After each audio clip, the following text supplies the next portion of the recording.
Ladies and gentlemen, the President of the United States and First Lady Melania Trump.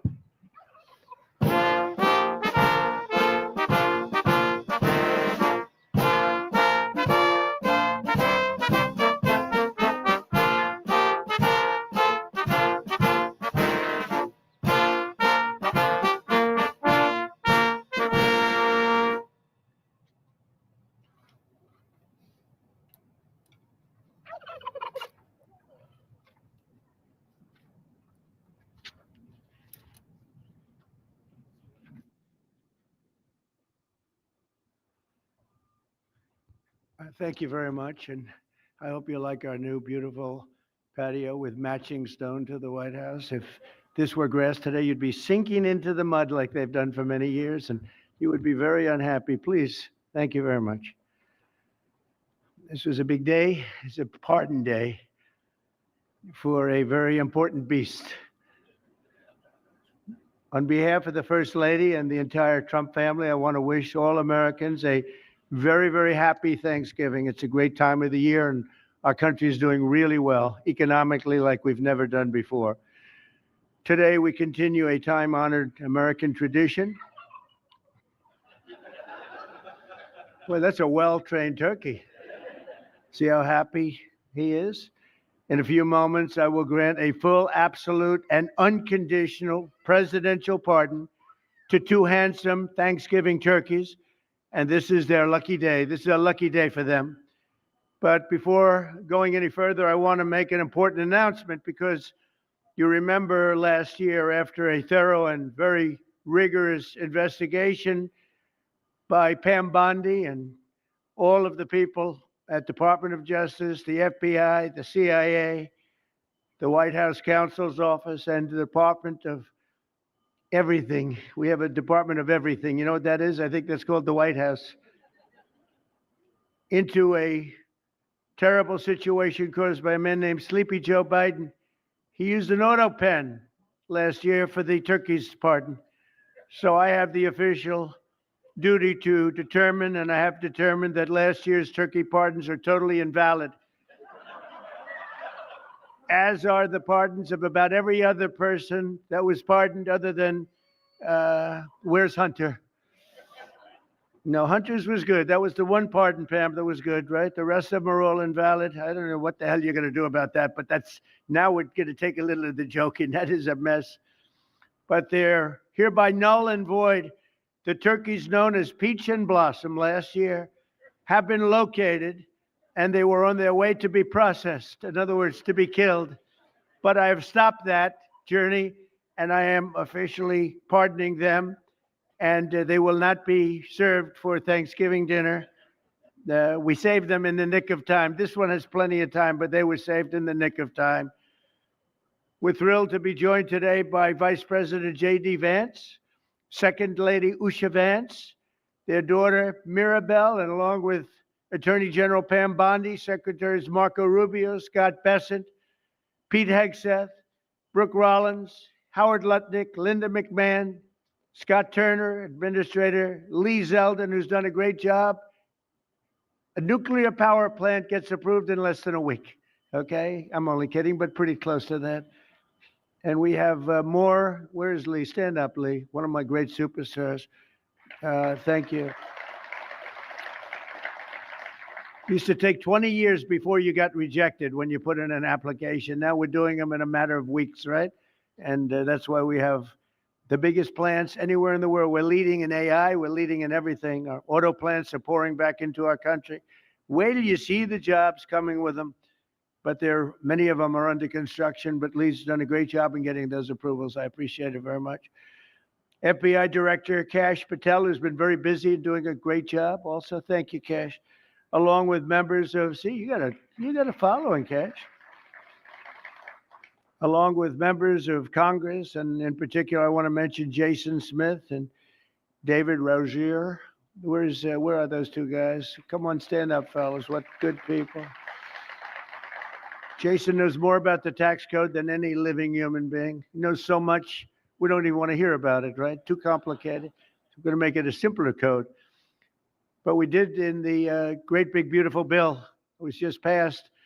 Your imprints all over that, and it's amazing. The biggest tax cuts in the history of our country for middle-income people. The biggest tax cuts in the history of our country for middle-income people, and the biggest jobs bill ever passed. And nobody thought we could get that one done. I'm glad. And we actually put 4 years, actually probably 8 or 10 years, but we put 4 years worth of material into one great big beautiful bill. So that worked out very well, and I want to thank everybody for working on it. JD, that was a great, well, you know, we were going to do it in small bills. We're going to have 18 bills and do it along the process. I'm glad, Scott, that we got it done, because dealing with these Democrats, I think that was our one shot. But we have it all in one great big beautiful bill. Thanks as well to the chairman of the National Turkey Federation and the CEO of Butterball. That's a big deal. Jay Jandren. Where's Jay? Thank you. Stand up, Jay. Thank you very much. Along with his wife, Leslie, and their 3 children, as well as the farmer who raised these 2 magnificent birds, Travis Pittman, and Wayne County, North Carolina. I won Wayne County by a lot. That means you had to vote for Trump, I think. I won by 92%.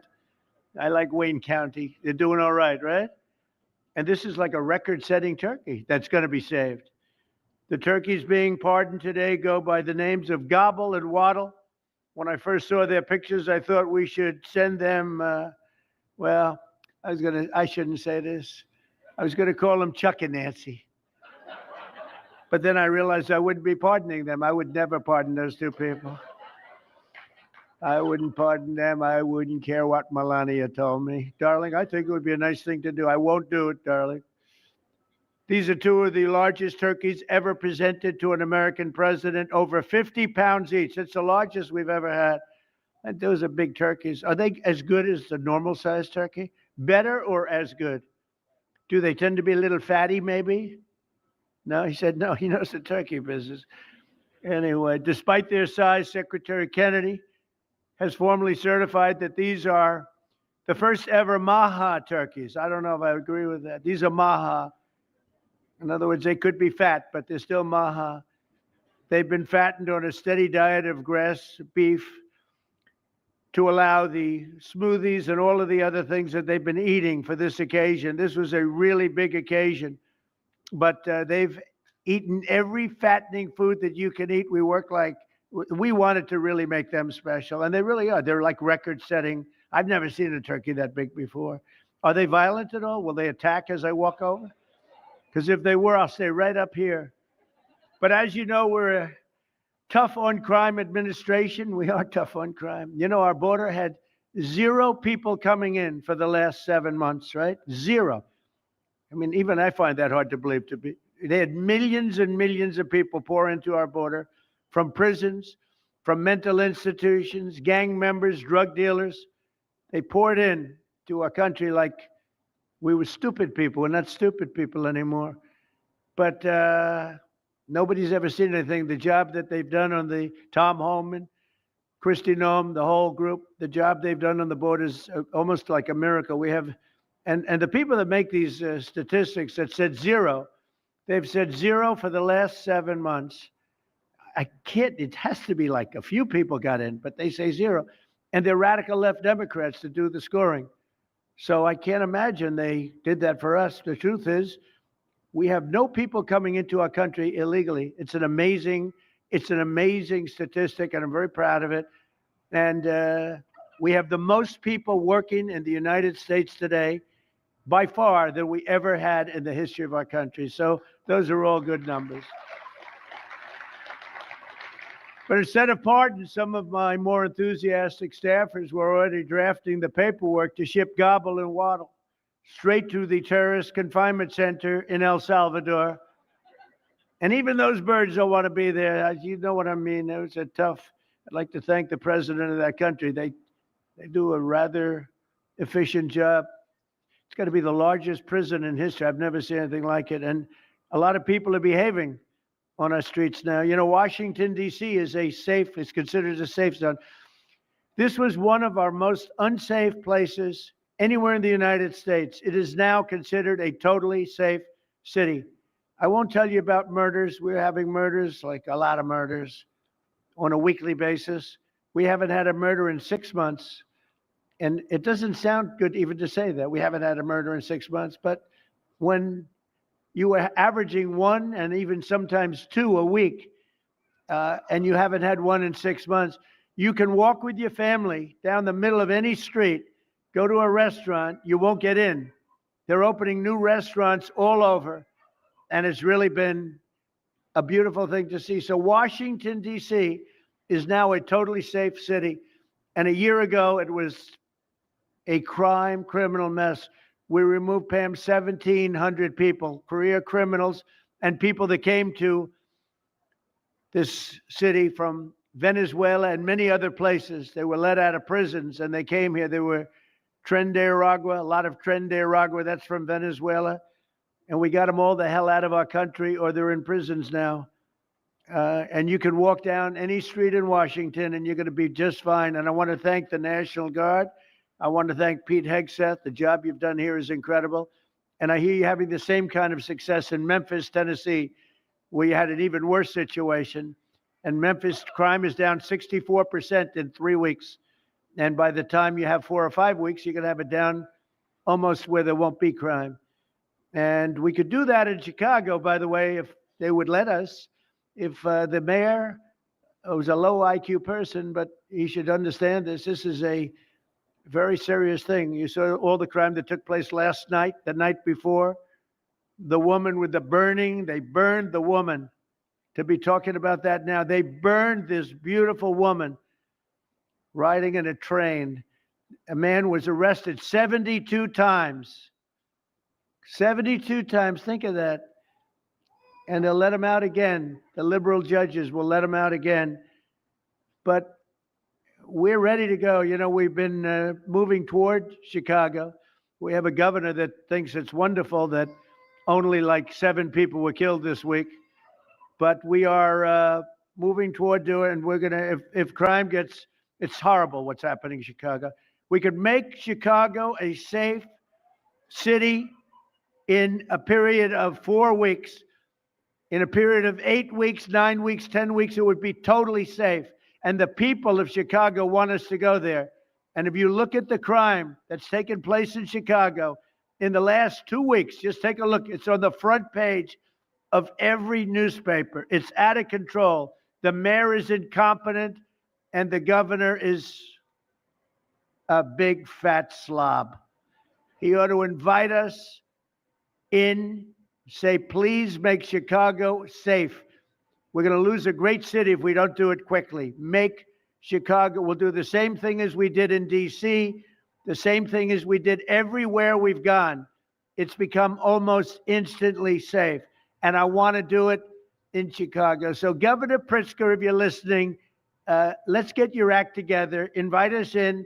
We're going to make your place so safe. You're not going to have these crimes that are making the newspapers and the front page of every newspaper and television story, news story. We'll make Chicago a safe place very quickly. I looked at the various cases, granting mercy, discovering that the terrible trauma that everyone's going through. And I had a little bit of a Pritzker joke. I was going to talk about Pritzker in size, but when I talk about Pritzker, I get angry because he's not letting us do the job. So I'm not going to tell my Pritzker joke. They have a very cute little joke, you know. Some speechwriter wrote some joke about his weight, but I would never want to talk about his weight. I don't talk about people being fat. I refuse to talk about the fact that he's a fat slob. I don't mention it. On a more serious note, as we gather around the dinner table, I'd like to lose a few pounds too, by the way. And I'm not going to lose it on Thanksgiving, I can tell you that, because I'm going to have a turkey, but it's not going to be that one. I hope all Americans will have the chance to enjoy the fellowship of family and friends and renew our faith in God's providence. 1 year ago, we were a dead country 1 year ago. The King of Saudi Arabia said it to me. He said it to me actually 4 months ago when I was in Saudi Arabia, Qatar, UAE. He said, you know, 1 year ago, the United States was a dead country, And now you've got the hottest country anywhere in the world that do. We're the hottest country. We have $18 trillion being invested as of now. We're not even close to being 1 year. The most ever was $2 trillion for a certain country I won't name when during the last administration. In 4 years, they had less than $1 trillion being invested in the country. In 9 months, we have over $18 trillion. It's a number that nobody has ever even thought possible. And that's in building plants and building so many things, investments in our country. Nobody's ever seen anything like it. But we have more people working. We have more people praying. The churches are coming back. I don't know if you've been reading that story, but religion is coming back to America. Some people say, oh, why would you mention that? To me, that's a big deal.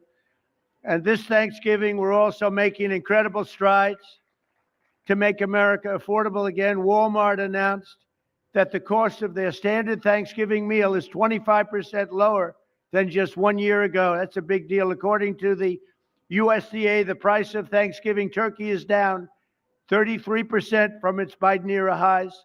Potatoes are down 13%. Ham is down 15% compared to last Thanksgiving. So we are down to a level that we haven't seen in a long time.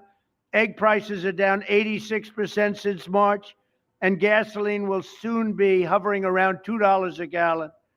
Under our leadership, we passed the largest tax cuts in history, the largest spending cuts in history, the largest regulation cuts in history, and we have fully secured our southern border.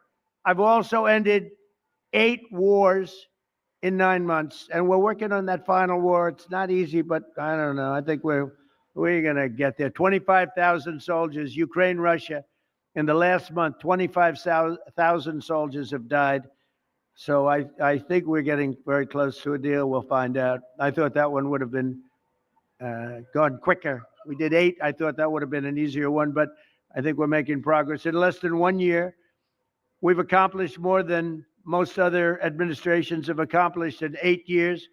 And this is a very special Thanksgiving. We thank God for his many blessings and the great success that this country has seen in the short period of time. We draw strength from the love of family and friends, and we express our undying gratitude for the men and the women of the United States Armed Forces. We love them. We pray that peace and prosperity will continue to bless our land, and together we'll really just keep this great drive going to make America great again. MAGA, I think it's the greatest expression in the history of politics. Make America great again. So once again, Melania, thank you for doing such a great job and being such a great First Lady. And now let's go and give Waddle. Waddle, by the way, is missing in action, but that's okay. We'll pretend Waddle is here. The gift that they've been waiting for. And I'll move over and I will just say very nicely, Gobble your pardon. Come on, let's say it in front of Gobble. Thank you very much, everybody.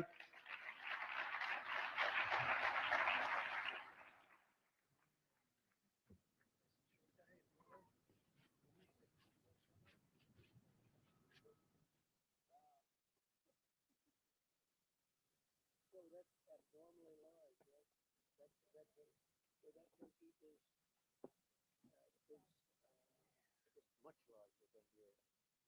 How much larger is it? Do they get bigger than this? It looks like a rather violent bird. It's hard to play. Anyway, are you ready? Gobble. Oh, there you go. I just want to tell you this, very important. You are hereby unconditionally pardoned. He said, praise the Lord. Praise the Lord. There you go. You're right. Beautiful. That's great. Beautiful. Well, it's nice. Who would want to harm this beautiful bird? That's great. That's great. Thank you very much. Fantastic job. Thank you very much. Thank you. Thank you very much, everybody.